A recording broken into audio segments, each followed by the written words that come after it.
Welcome to the next in a series of webinars brought to you by PKF Texas. We were pleased to welcome Nicole Riley of PKF Texas, Ryan McCauley of Northern Trust, and Sara Wise of Mission Advancement to discuss forging ahead, planning for your fundraising and investing in 2021. This presentation was recorded live on November 5th, 2020 as a Zoom webinar. All information was accurate and current at that time. Those viewing this recording now are not eligible to receive CPE from PKF Texas. If you have questions regarding this webinar or future PKF Texas webinars, please feel free to email us at jlemansky@pkftexas.com and we will get back to you as soon as possible. All right, let's go ahead and get started. So welcome everyone to Forging Ahead, Planning for Your Fundraising and Investing in 2021. We appreciate everyone joining us today. Just a couple housekeeping things. Everyone who attends this live webinar today will receive CPE credit administered by PKF Texas. In addition to attendance, you will need to answer one of the polling questions the panelists have prepared today in order to be eligible for CPE. The panelists are happy to answer questions throughout the presentation in addition to the Q&A time at the end. Please submit your question through the Q&A button at the bottom of your screen and indicate who you would like to answer your question. And now I'll go ahead and introduce our moderator and panelists. We have Nicole Riley. She's a senior manager at PKF Texas and is one of the leaders of our not-for-profit team. She's been providing auditing and consulting services to the not-for-profit community for 14 years. Nicole works closely with management and the board of directors of her clients in meeting reporting regulatory requirements while providing value and helping them become more efficient and effective in their missions. Up next, we have Ryan McCauley. He's the Regional Director of the Foundation and Institutional Advisory Practice at Northern Trust. In this role, Ryan works with tax-exempt organizations, including foundations, endowments, and not-for-profit organizations to develop comprehensive, customized, and innovative investment solutions. And finally, we've got Sara Wise. She's a Senior Consultant for Mission Advancement, a Texas-based nonprofit fundraising consulting firm. She has dedicated her career to the nonprofit sector with over 19 years serving as a fundraising professional for organizations in education, social services, and the cultural and fine arts areas. She enjoys working with nonprofits of all sizes to assist with the implementation of best practices and strong infrastructure for future success. Welcome to our panelists and moderator. And Nicole, I'll turn it over to you. Thanks, Jen. Well, welcome everybody. Thank you for tuning in this morning. We really appreciate it. Thank you, Ryan and Sara, for being here. Very excited for the conversation that we're going to have. And I think we're just going to jump in with our everybody out there. So we're going to kind of get a pulse of the room, see who's joining us today. So all of you listening in, give us a little bit of feedback here on what your position is at your not-for-profit organization, or whether you're a service provider that helps and services nonprofits here in our community. Give you just a minute to get that question answered. And then we'll see what we got. All right, kind of a broad range. Good. We've got some board members, some executive. Great, that's great. Thank you guys for all answering that. Appreciate it. And, let's just address the elephant in the room first, because we are in a pandemic. This world is crazy and it looks completely different than it did a year ago. So Sara, let's start with you. What does fundraising look like since the pandemic began? What's changed, but what's stayed the same? There are some things I think that we need to think about. And what do we need to be doing? And this might be too much of a loaded question, but what do we need to be doing as we look forward to 2021? Sure. I think we were, laughing that we could probably do like 3 days on this question alone. But I think it's, there's so many things that have changed. And I think number one, obviously, is the virtual environment in which we're in. But what I have been working with clients on, and what we've said from the very beginning, even back on, it was March 16th, I believe, was the day when everything on March 13th, that Friday, and then Monday, March 16th, I remember very well, we were all just kind of trying to figure out what was going to happen. And what we've been telling our nonprofit clients is that if your mission was important on March 12th of this year, it is still just as important as ever has been, and that you should not be shrinking away from talking to your donors or not fundraising during this time. The clients that we have seen doing well through this time are the ones that have continued to talk to their donors, reached out to their donors, especially at the beginning of all of this, like, how are you, how's it going? But then really still continuing your fundraising efforts and doing that with sensitivity and maybe pivoting a little bit on your approach, but still fundraising. And we do have people that are still doing capital campaigns, because if your capital campaign was important and critical to your mission before, why isn't it now? And a lot of organizations are still doing great. It's just different. And I think that I would just also say that we've got to make sure that we're being creative in this environment, and you cannot wait until this is over, because it's just not, we know that this is not ending anytime soon, it seems. And so we really need to continue to work with our donors, and the relationship-based focus is more important than ever before. The last thing I'll just say is, if there is ever a year to say that events are not the way to go for fundraising, as far as putting all of your eggs in the event basket, this is the year to demonstrate that. And so the organizations that were relying on event fundraising for the bulk of their revenue are definitely hurting. And so you have to pivot. And that doesn't mean events are bad or that we don't do them in the future. It's just, we have to be, diversify and approach our donors in lots of different ways. Pivot is the word of the day I have heard over and over with these things. You have to be able to adapt, you have to be able to move, and you have to be able to pivot and kind of move roll with the punches, essentially. Absolutely. That's great. Thank you. One other thing that you and I have talked about before is the idea of planned giving, and organizations using planned giving. And with that, I want to pull up our second polling question real quick for those in the audience. And you all, is planned giving part of your organization's fundraising approach? And obviously, you do it a lot, all the way to you have no idea what planned giving is. Everybody to kind of chime in a little bit here.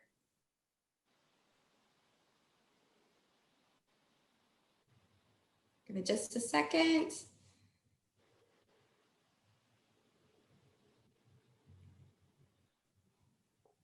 All right, let's see what we got. Oh, good. We have quite the, some that do, and then a good amount that want to. So great. I'm glad that we're going to touch on this, and that we're going to. So Ryan, why don't, for those of them, that answered that what is planned giving, what is planned giving?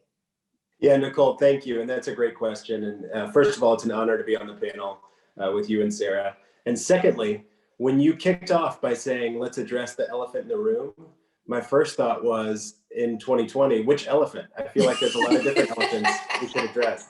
Yeah. So great point on planned giving. I think, the way we look at planned gifts, we look at it on a spectrum. And so it's a variety of ways that donors can make a deferred or legacy gift in the near term that will impact a nonprofit organization well into the future, namely at the passing of the donor. And some of these gifts can be fairly complex and include some revenue streams from the organization back to the donor based on the gift during the donor's lifetime. And so that's why these complex gifts might involve a little bit more resources than your traditional development program might. But those types of complex gifts are some of the more rare options that we see. Most planned gifts fall under a beneficiary designation. So if you've got a checking account, a savings account, an IRA or retirement plan, if you've got a life insurance policy, and you name a nonprofit organization as a beneficiary, then that counts as a planned gift. And that's an easy way to have a really impactful conversation with the donor. The other option is to make a bequest. A donor could include a financial or non-financial asset as part of their estate plan and have that be given to a nonprofit. And I think the big thing here is to remember that these conversations are all about communication. Sara just mentioned it. All of the conversations we're having in 2020, all of the conversations that nonprofits are having with donors really center around communication. And can you make the statement, can you describe the why of the impact that your donor wants to have on your organization's mission? And if you can, then they want to support you in any way they can, whether it be a planned gift or a recurring gift. Yeah, well, and I think plan giving is a great option, and it has to be approached with tact, and you have to really have a relationship with that donor. I think you can't just send out a mass mailing of please put us in your will. So Sara shared a funny story with us about that. And it's also really important, especially if you don't have that. If you don't do it currently and you want to, reach out to those third-party service providers, and they can help you get on that track. And there's accounting there's accounting issues that come along with some of them. Others, they don't really have accounting impacts until you get the gifts, but it's always important to use those third parties to help you through it if you don't have that in-house specialty. And then Ryan, how are you seeing organizations working with plan giving right now? Yeah, I think that's a great question too. And I think you also made a really important point. You want to bring in your appropriate third-party advisors. A lot of these gifts would require legal counsel. Tax laws are frequently changing, and as we're all watching right now, there might be some changes to tax laws based on the new government that's going to be taking over soon, either from the House of Representatives, the Senate, the executive office. It's all up in the air. So it's really important to follow the changes in the laws, to be familiar with things like the potential annuity rates that are currently offered, and involve your accountants, involve your lawyers, involve your investment advisors and your fundraising professionals to really make it an impactful gift. And then organizations that are doing that today and are having those conversations with donors are being successful in a few different ways.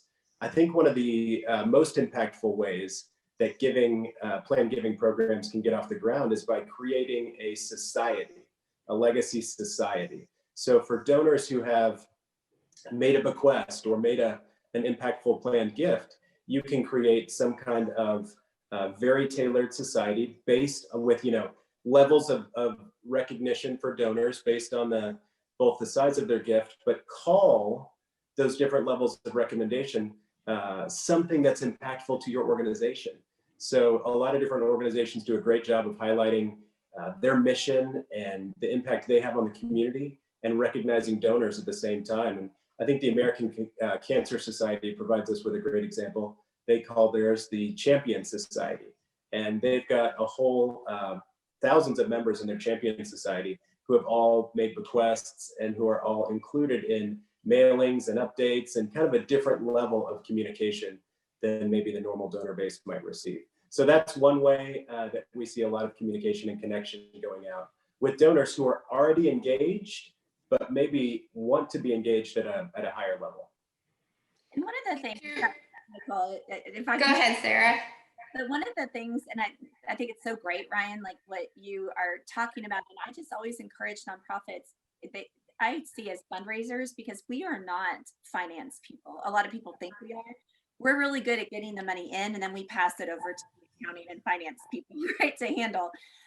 So we're not finance people, so we don't understand always these more complicated, vehicles for giving and, charitable gift annuities and all that stuff. And I see a lot of times the fundraisers get sort of the deer in the headlights look of like, oh, I'm not dealing with planned giving. It's too complicated. I don't know how to do it. And so I think one of the big key takeaways is it's okay to not know. And you bring in somebody who does, and a lot of your planned giving prospects are going to be your most loyal donors. And so that comes with just a conversation. And then you can bring in a third party if it looks like that donor might have some questions about planned giving. So you don't have to know it all. And that's where we really, just start with just creating a legacy society of some sort, and then just kind of start those conversations with donors. And the funny story that Nicole is sort of referencing is I had somebody share with me a story about a nonprofit that shall not be named, but they sent out this mass communication right at the beginning of COVID about, hey, put us in your will, join. And it was just very tone deaf to a lot of the fear and uncertainty that people were feeling around COVID. So don't do that. But, There's other things you can do to reach out for planned giving. So anyway, just thought I'd mention it's okay to not know is what I tell people, and just pull in the experts when you need them. Yeah, and as organizations are looking to go down this road, what kind of policies or procedures should they have in place before they even, get to that point? Can I jump in on that one? Yes, absolutely. Great.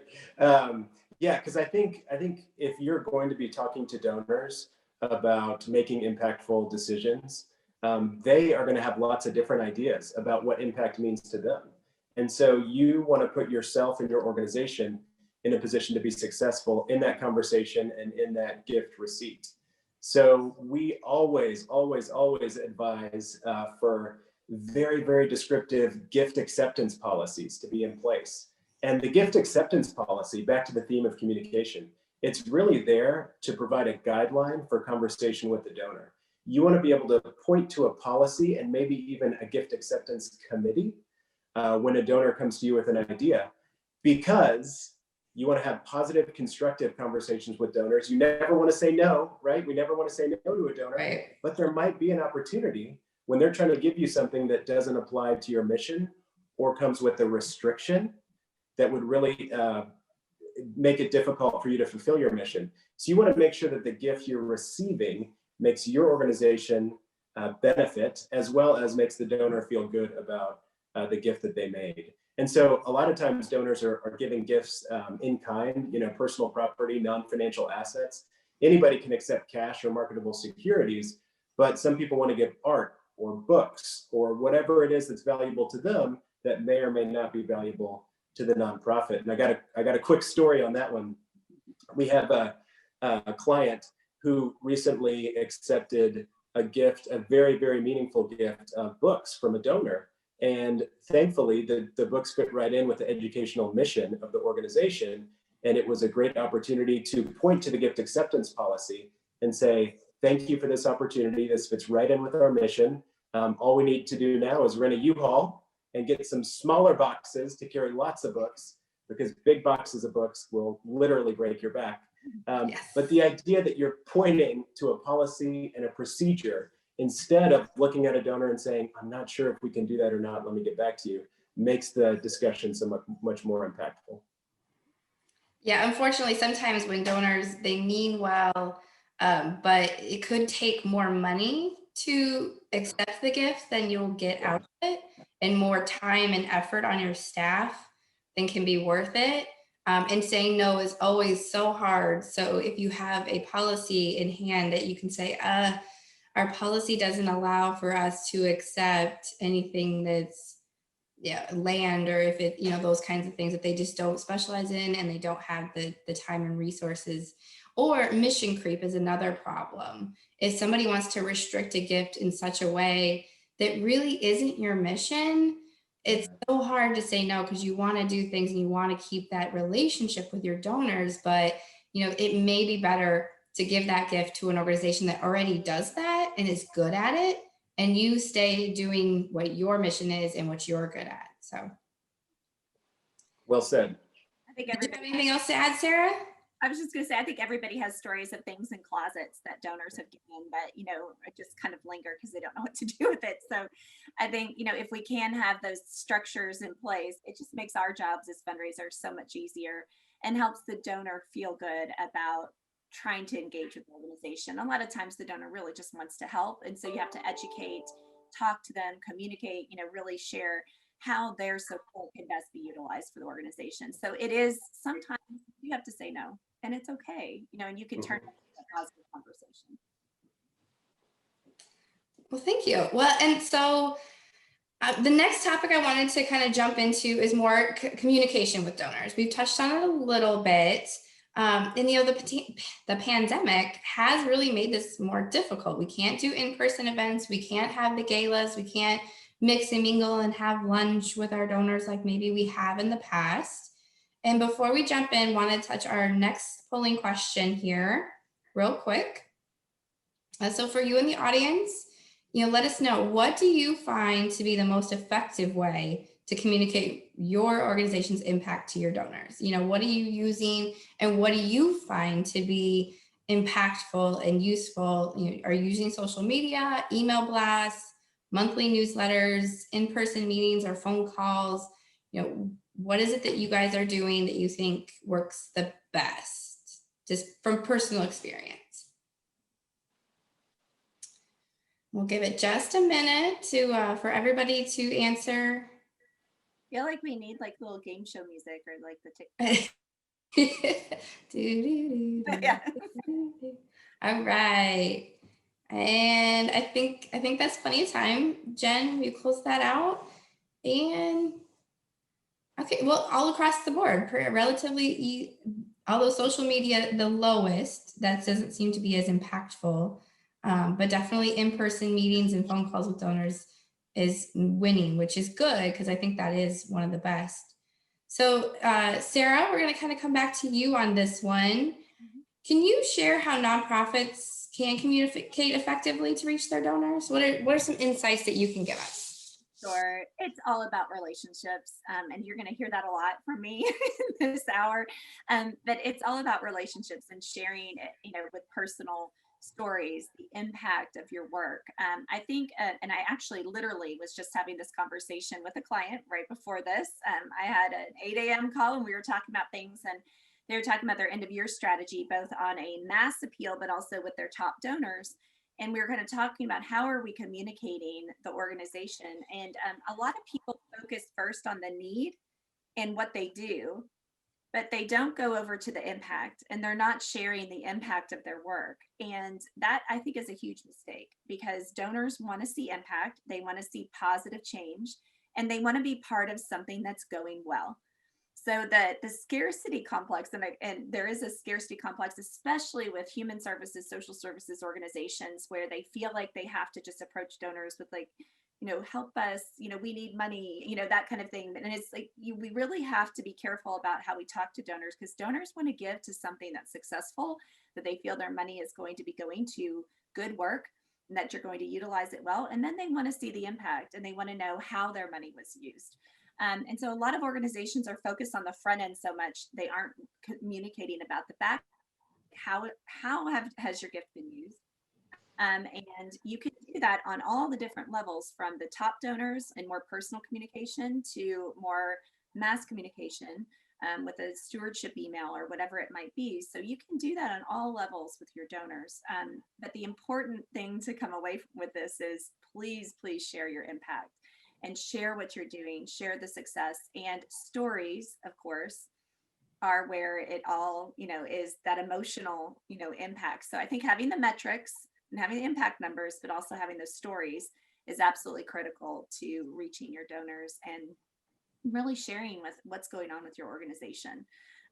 So that's kind of the front end. I mean, again, we could talk for hours about just this whole thing too. So, but I'll let Ryan, you know, speak in as well. Sara could tell I was chomping at the bit to add a comment there. I totally agree with everything that you just said, Sara. And the only thing I want to add is from a planned giving perspective, it's really interesting because there's actually been psychological studies done on people who make decisions near or when they're considering decisions for the end of their life. And there's a natural tendency to complete the arc of your own story in a positive way. So if you can plan to do something extremely impactful with an organization you've already been supporting, then it's even more beneficial to somebody. And so as a you know, organization, give your donors that chance to make an impactful decision and complete that arc of their story that they're trying to write for themselves, which I think is really unique and a neat way to look. The thing I wanted to say is that most planned giving donors or prospects are actually your most modest annual donors. So don't ignore, you know, the donors you have already that are recurring. That's going to be some of your strongest opportunities for these deeper conversations that Sara keeps talking about. That's interesting. Mm-hmm. Yeah, the research says that it's those loyal, the ones that have been giving to you for years on end, you know, even if it's $100 here, you know, but it's been loyal and long-term, that's where, you know, those are your best planned giving prospects in a lot of ways. So there's great research behind that. Yeah. Yeah. And could either of you maybe chime in on ways that you're seeing organizations track that impact? You know, what are they doing to make sure that they're capturing that data? I don't know, do you want, I can start and Go ahead, Sarah. Because actually we were just talking about this too yesterday with someone. So I find that organizations that have, for instance, United Way funding or some of these bigger organizations where you have to have this all prepared eventually for your report, they tend to be a little more on the game with this. But I would say no matter who you are and where you're getting your funding, if you can this is where stewarding your internal colleagues and the people that you work with daily, the program folks who are on the front lines of your mission, you need to be talking with them so that they can be thinking also like, oh, that was a really cool interaction I just had with a client. I bet development would love to hear that story. Maybe they can use that story in a positive way with donors. But it's the metrics though, is like, you've really got to help lay out, what do you need to track?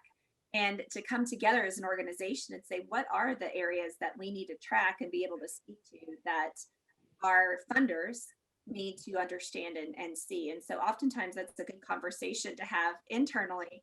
And so the folks that actually are able to gather those numbers can begin to do that. So usually development can't do that in a vacuum. You got to work with your internal people. So Ryan, I'll kick it to you. Yeah, thank you, Sarah. And finance is a really important part of the equation, right? And so the way I like to look at it is every dollar you allocate, you personally, me personally, our organization as an organization itself, every dollar we allocate has an impact. And so how are you going to demonstrate that impact? At a personal level, are you going to go buy coffee from the large national or international chain or the local coffee shop? Neither one is wrong, but which one better serves what you're trying to accomplish? As an organization, that analogy is a lot easier, right? Where do we want to put our resources? And then how can we show our donors that the resources they're giving us are helping us tell our story better and highlight the type of clients we're trying to serve? So I like to look at it from the impact perspective. And as long as you're able to tell the story on the one side and then have the data to back up the story, it's a much more impactful conversation. And one thing I find that in practice, boards seem to actually overlook monitoring impact within the organization. And, it's always standard on the board agenda to look at the budget to actual. That's always one of the big things everybody does. Well, how are we spending the money? Where's the money going? But some key metrics that I think should always be on that agenda and should be presented to the board every board meeting is something that includes the impact. How many people did we serve? What's our goal to serve? Because although your spending might be on track with your budget, if your impact or the people you're serving is not on track, that's an important metric to know about and to look into and figure out how are we spending the money, but we're not reaching the people that we're supposed to be reaching. Because then it's hard to then reach donors and have that conversation if you're not internally aware of what that impact is and how it looks. So it's always important. I think boards that KPIs are always very big discussions. And it's not just financial number KPIs. And you have to do programmatic KPIs as well, and data tracking and data gathering. What's important to your organization is always is very individual and has to be looked at in that. Absolutely. Right, well, go ahead, Sarah. Oh, sorry. I know we could just talk about everything, but I was just going to say, like, this came up also recently as well, where we were talking about boards, and boards could be a whole, 2-day long, 3-day long discussion as well. But board members do tend to be disconnected from the day-to-day, and that's because they're not there day-to-day. So we can't always blame them. I see a lot of times, people getting frustrated with our board. Well, our board doesn't understand. It's like, well, we really need to go the extra mile to provide that information to them and have those mission moments in our meetings, talk about that impact and really find ways to pull them in because they aren't there every day. And so that is something important to remember as well. And Sarah, you're so right about that. The other thing I think that's been really interesting is as we start polling board members and asking them questions about fiduciary responsibility, which is something that each board member has, and it's actually a legally binding obligation. A lot of times they're not fully aware of the own responsibility that they have taken on. So when we talk about fiduciary responsibility, we're talking about a duty of loyalty, care, and obedience. And some of it's obvious, right? We're going to obey the laws and the governance structure for the jurisdiction that we're in, the state that we're in, or the city that we're in. But also, are we making sure that we're adhering to the policies and procedures of the organization itself? That's actually a part of fiduciary responsibility. And so when you phrase questions in those contexts for the board of directors, it does help to get them more engaged. Another way to help keep the board engaged is to change the structure of the reporting during meetings. And if every organization has goals and objectives. If you make your goals and objectives agenda items on every single quarterly or however often your board meets meeting, then it helps drive those discussions toward impact and away from committee reports, which are helpful, but don't always tie directly back into the mission that we're serving. Yeah, absolutely. Great. And just as a reminder to the audience, please submit your Q&A.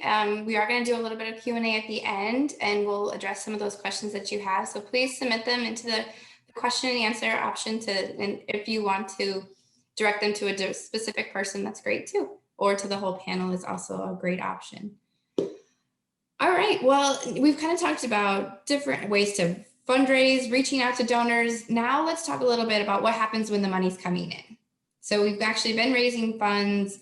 What is the right way to handle those funds? Because there's a lot of ethical and financial issues in dealing with that, making sure you're a steward of the funds. So Ryan, maybe you can jump off and what do you see as those issues that the nonprofits need to be aware of, and how to handle those funds? Absolutely, and we talked about it a little bit a second ago. Organizations have a legal obligation and responsibility to care for the assets that donors have provided and to provide a charitable benefit to the community. So we've always got to make sure that all the dollars we're taking in are going back to impact our mission. And if they don't, then that's a serious issue. So I think having some policies and procedures that can help govern conversations and govern the assets of the organization is really helpful.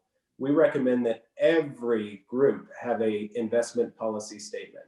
And it may govern a small excess cash balance that we put in a savings account for a small nonprofit, or it may be for a larger endowment.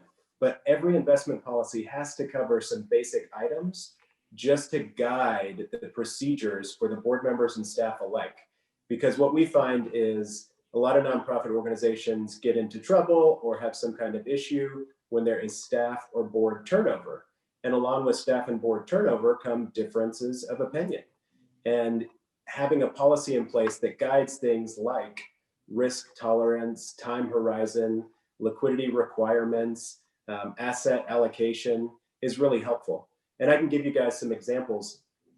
We have a client who is very big into conservation and wildlife. And they're really conscious about the environment and what we're putting into the environment and what we're supporting and not.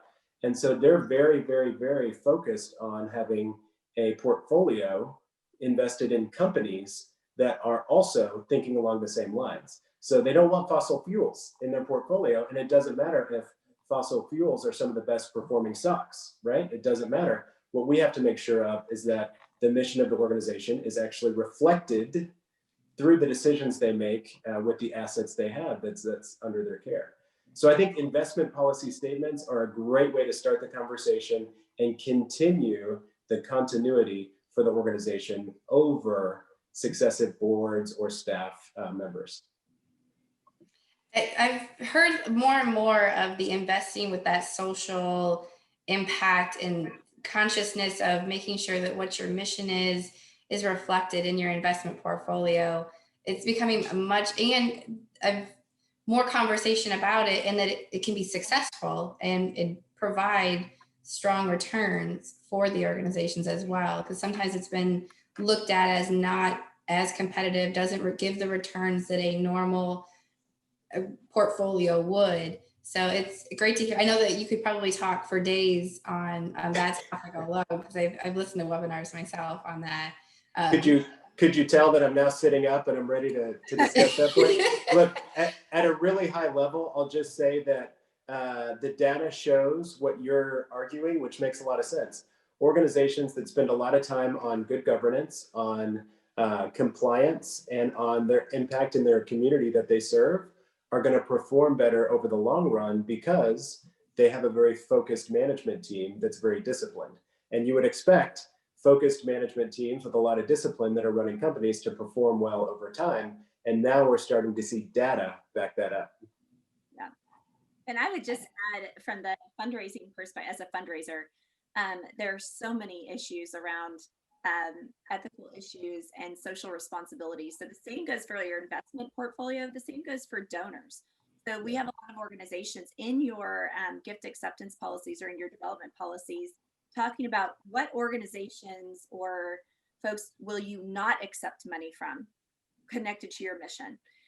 You know, and this comes up more often than you would think. The other thing is in gift agreements, if you have a big gift from someone, you know, talking about a morality clause, because if somebody, you know, basically if you have a building named after somebody, for instance, and then something goes wrong, and some people in Houston call this the Enron clause. No offense to anyone who used to work for Enron, but you know, it's, you know, okay, if something goes really awry, you know, what do you do? Can you take that donor's name off of the building? And if that's not in the gift agreement, you can get into some sticky situations. So the accepting, you know, some people call it the dirty money sort of, you know, what do you do, you know, when someone approaches you? And I've seen really fantastic things come out of these sticky conversations where actually the organization can turn it into a beautiful thing. But you also sometimes have to say no. So that's where the ethics come in that way. But I would say the other big thing, the number one thing that I tell all fundraisers is, if you remember this one thing, this is going to keep you on the straight line, is that we are the stewards of the funds we receive. So when someone gives us money for our nonprofit, it doesn't become our money. And sometimes, you know, leadership or board members will be like, well, it's our money, we can do whatever we want with it. And it's like, absolutely not. That money is the donor's money, and you are stewarding that money. And so it's our responsibility to ensure that we are following the donor's intent and that we are sharing with the donor the impact and what we've been doing with the money and our gratitude for the money. So we've got to remember that those aren't our funds. And so we are responsible for making sure that those funds are utilized in the ethical way, absolute best way. And the other two things I'd point you guys to, if you don't already know these, Association of Fundraising Professionals Code of Ethics, absolutely point you to that. That's a fantastic document that walks you through many different types of ethical issues and what we believe as fundraisers. And the other one is the Donor Bill of Rights. That was also AFP, but many other organizations came together to create that. And I tell my clients to have those two documents at their, you know, at their desk or somewhere, you know, to always remember that that's what we're about, you know, that we need to make sure that we're absolutely following the donor's intent. So if you keep those things at heart, and as a fundraiser, you may have to also be educating up and with your leaders to remember those things, but that will keep you on the straight and narrow, you know, if you can remember that. That's kind of the one thing, you know, to keep you on the right tracks there. And Brian, I wanted to throw you a little bit of a curveball on talking about reserves and investment policies, because I've had several conversations with organizations that are like, well, how much reserve should we have? What's the right amount? And is there a certain level of fund excess cash that they should have to even have that conversation of investing? Or, you know, because unfortunately, I've even seen it's small organizations, but they still have $1 million sitting in cash. You know, what is your, just kind of that conversation about what they should do, or is it too small to even talk to an investment advisor? Yeah, that's a great question, Nicole. And I think the short answer is it's never too small to talk to advisors. I think you should get a broad variety of opinions from different advisors because there's different thoughts on the matter. What's going to be constant is that you need to have 6 months of operating expenses at least in some kind of readily available account if we're heading into, you know, an uncertain environment like we're in right now. If your budget was really reliant on events, like we were saying earlier, it's going to be really difficult. So having a cash buffer is really important. And then what you do with that cash buffer is also important. So we know a lot of organizations that are focused on FDIC insurance, and they like to spread their balances around to different banks in increments of $250,000 in order to capture the federal insurance that's offered by the government. We have other organizations that have a different time horizon. So we work with one foundation that wants to spend down their money in the lifetime of the founder and their spouse. And so their needs and their liquidity requirements are going to be very different than another operating nonprofits might be. So it really depends on your time horizon, your outlook, and what you're trying to do with the mission of your organization. And documenting that into a policy that you can share with the advisors that you're picking the brain of would be a really helpful start to the conversation. Great. All right.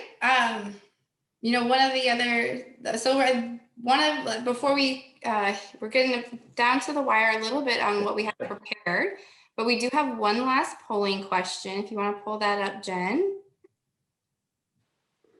So for those of you watching, let us know, what do you think is the most important to ensure sustainability of your organization? Do you think you need to have healthy reserves, diverse funding, large endowments, or significant fundraising events? What is most important for your organization? Are your thoughts? We'll give you just a minute. It's a little hard because I think a lot of people are going to think of several of these is probably important, but what is the most important for your sustainability in your organization?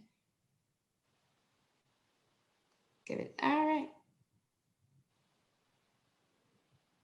All right, Jen, I think let's close that out. Diverse funding, so that falls into what we've talked about today, and I think is probably right on point in what our speakers want to emphasize and discuss here.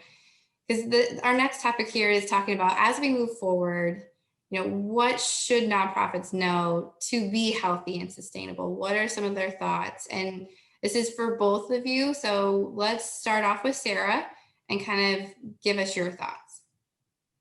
Absolutely. Well, sustainability, again, I think that I agree with a lot of you who said diversifying your funding base. So I'd say diversification is important in two factors for fundraisers, that you diversify the funding base. So what kinds of donors are giving to you? So if you only have just a small group of donors giving to you, you want to try to over time widen that. But you also want to widen the sources of your donor, of the funds that are coming in. So what we were talking about at the very beginning, if all of it was coming through events, or all of it is coming through United Way, or all of it's coming through state and federal grants, that's where you get in a dangerous situation, because we can never count on those sort of sources staying around for the long term. So always keeping that healthy diversification in your organization, that takes time. So I know it's not easy, but that is where we should always be trying to go as an organization, is trying to have that diversification. I would also say that individuals, the stats are out there that the vast majority of charitable gifts in this country are given by individuals. So if your organization is focused just on foundations or grants from federal and state organizations, I see a lot of this.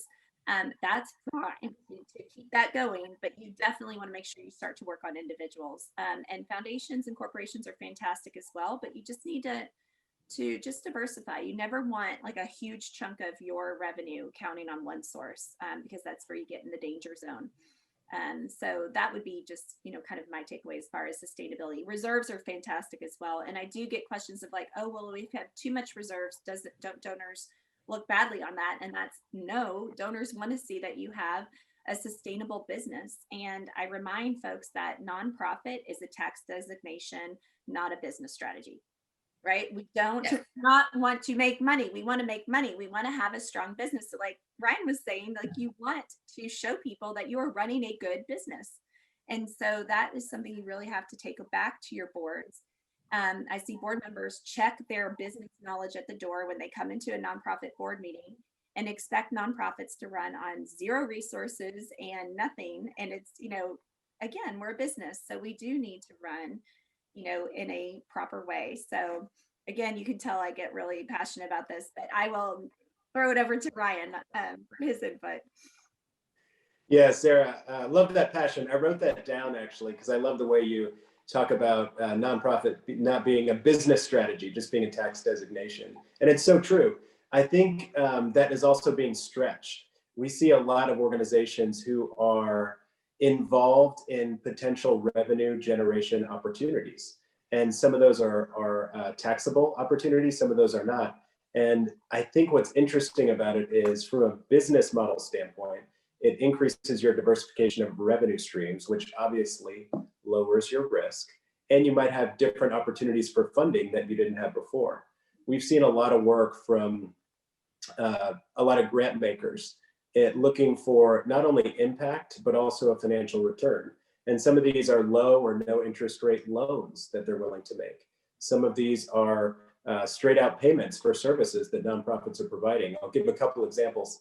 There's a nonprofit near downtown that just built a beautiful new facility, and they've got offices on the first 2 floors, and the 3rd floor is an event space, and they can rent out the event space. They have a catering partnership that can come on site and serve food during your meal, and you can walk out on the patio and have a beautiful view of downtown, and the organization uses it during off business hours and gets revenue from it. So there's lots of opportunities these days to kind of flex the mission a little bit.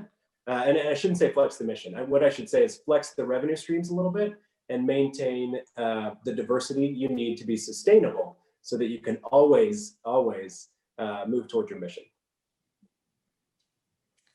Yeah, for those that have listened to me talk before, that comment you made, Sarah, is something that I say all the time. You cannot run on nothing. You have to make money, otherwise we won't be here in the future. So you really do need to make sure that you're creating a good foundation for your organization to last forever. And anytime anybody ever talks, I never understood that, like, we have too much money. You don't have too much money. Just have a purpose for the money. Like, there is planned things in the future. If something happens, I'm on the board of a small youth sports organization, and for what the size we are, we do have a healthy reserve, and every now and then we got to spend it. I'm like, okay, no, we need to spend it on what we need, because if something comes through and destroys the baseball fields, we have to have the funds to repair them. So I can't just, and all my sports guys, I'm like, no, don't budget zero. You need to make money. And they're like, well, what? And I'm like, no, don't budget. Don't do an even budget. We need to be able to put something back, to put something into savings, just like, parents have taught you for years to put some of your paycheck into your savings account every year. You don't spend your whole paycheck every paycheck. So it's just the same concept in nonprofits, and very important, I think, for everyone to understand, or to get that into their head. And this is a business, and we need to run it like a business, and we need to have those policies just like any other business would. All right. I think before we go to the Q&As, we had a couple of closing remarks. I know that both of you kind of wanted to just talk about, you guys both have some free resources that you wanted to describe and say so Sarah, why don't you start? I know you wanted to kind of just give those listening an opportunity to know about what you guys have out there. Sure. And this is not a sales opportunity at all. I just wanted you all to know that the firm for which I work, we, one of our passionate sort of things we've been trying to do, especially since COVID, but also we do all the time, is provide free content for nonprofits. We know a lot of nonprofits don't have the time in order to hire counsel, but they need help. And so if you go to missionadvancement.com, so again, missionadvancement.com, we have a ton of free webinars, sources on all sorts of different topics, board events, campaigns, everything. And that's just a great resource for you to check out, and it's free. And we just would love for you to know about it and share it with others, just as just so that everybody can have the opportunity to learn more and have opportunities for counsel, even if you can't hire somebody. So we get it. A lot of you just don't have the opportunity to do that. And then the 2 documents, somebody was saying that maybe I needed to repeat the documents that I mentioned earlier. So if you go to the Association of Fundraising Professionals global website, also on the Houston chapter site, you can find these, but the global website, just Google AFP Code of Ethics. You should be able to find that document. And then also the Donor Bill of Rights. You will find that on the AFP site as well. And those are the 2 documents. If y'all need help, I can send links later, but you know, those are the 2 documents that I mentioned earlier. Perfect. Yes. And yep, go ahead. Sorry, Nicole. From our perspective, I wanted to make sure that everyone, and we'll send this out afterwards, everyone gets a copy of a document we call the roadmap, which is really just a way to advance the mission for any nonprofit. And as you walk through some of the policies and procedures, not only that we've discussed today, but that we've experienced from some of the highest performing nonprofits across the country, where we work with hundreds of them, just to document, to kind of memorialize some best practices and thoughts that any nonprofit can use as they're wherever they are along their journey from a fundraising or investing perspective. All right, great. And we are going to send out some information afterwards, so those of you listening can access that. I mean, I think for nonprofits, free and information is always good. So wherever it comes from is awesome to have those available. And with that, I think we got a couple of questions sent in, and so we're going to go through those. The first one is talking about we're asked to apply for a grant from a local foundation that is invitation only. That is a little bit of a specific niche where it's not an open application process. So, you know, Sara, maybe you can talk a little bit about this. You know, there was the connection, they had a connection with there was a current relationship, but do you have suggestions of ways to connect with other decision makers for other invitation only foundations? Yeah. Well, this is, first of all, the fact that you got an invitation to apply is great. Number one, that's a good step. And I tell organizations all the time, please do not send unsolicited proposals to foundations. That's the other thing. Please don't do that. Like, that is such a waste of time, because grants, as you all know, are a huge time commitment. So the fact that they invited you is great. As far as relationships, if you can find out, if you're able to see who the board members are for that foundation, I would circulate that list to your board and to maybe your insiders and see if anybody knows of anybody, and if there's a way to connect with them. I know you were asked, I think maybe on your question, I was looking that you mentioned LinkedIn. I would probably avoid that, because that does tend to look a little bit salesy, right? As you were saying. So trying to find, if you can find somebody who knows that person, who can then open the door for you, is the best possible way. So yes, you're going to have to do a little bit of research and a little bit of detective work to figure that out, but that's the best way to get in with other folks. But the fact that they've invited you is a great sign. So that's good. But with all foundations, you want to be doing that, because we talk about relationship-based fundraising. Well, foundations count the same way. So you want to look at who are the people involved with that foundation, who are the decision makers, and are there ways that you all can connect with the decision makers. I hope that answered it. And so happy to speak more on that later, but you know, there's a couple different ways you can do it, but you're gonna have to just get nimble and try to find your way in and figure out who can help you in the door there. I don't know, Ryan, if you have anything to add there, but. Yeah, just congratulations on getting that request. That's a big part of the battle. And if there's an opportunity to ask questions as a part of the grant process, use that as an end to start a conversation. And make sure you ask as many questions as you can of the grant maker, and ask them to involve some of the other decision makers in the process, just so you can be as informed as you can as you respond to the grant. And during that process, can hopefully tailor your remarks to what they're actually looking for.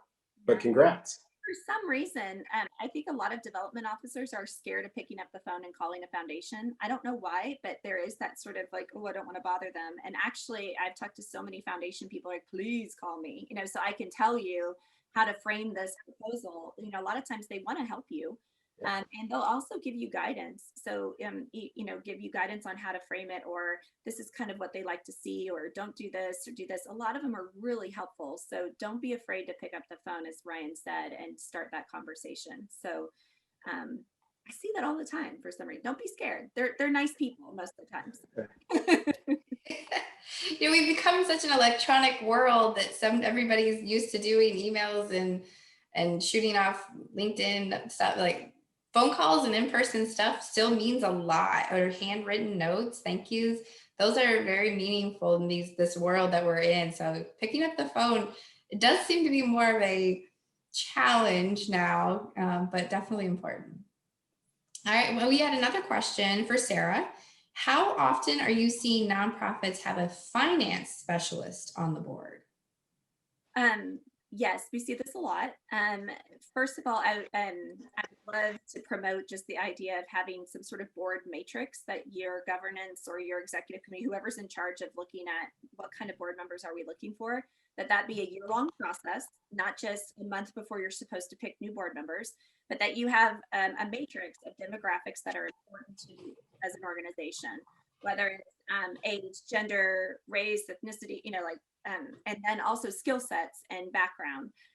So I see this a lot with smaller nonprofits too, that they are looking for someone who has finance ability so they can speak in and give some advice on some of these things. And then also legal background is also something I see a lot of, where people just want to have a lawyer on the board who could help to speak into every once in a while when you have a legal issue that you just need, to phone a friend and say, hey, what do we do?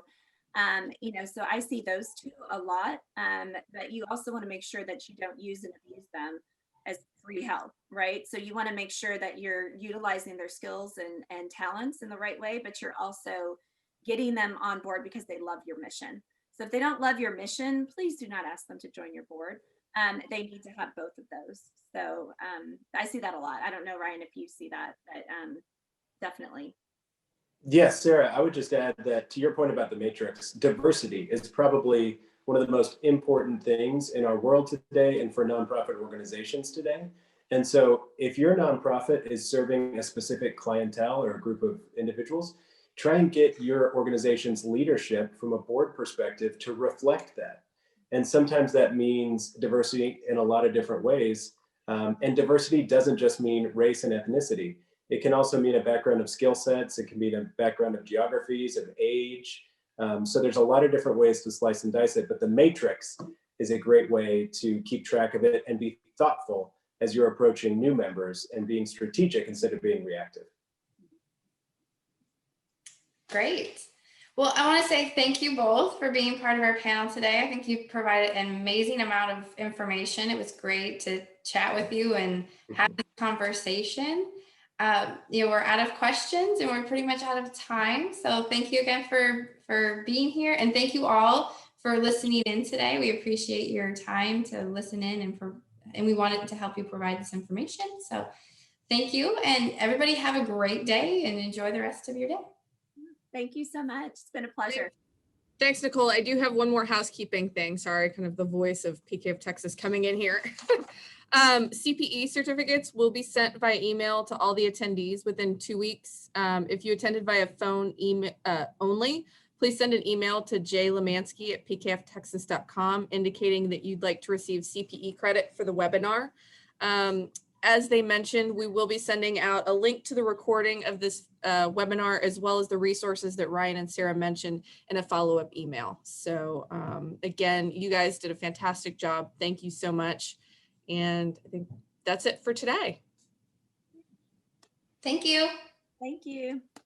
Thank you for watching this recording of our Zoom webinar. A quick reminder that watching this video will not qualify you for CPE credit.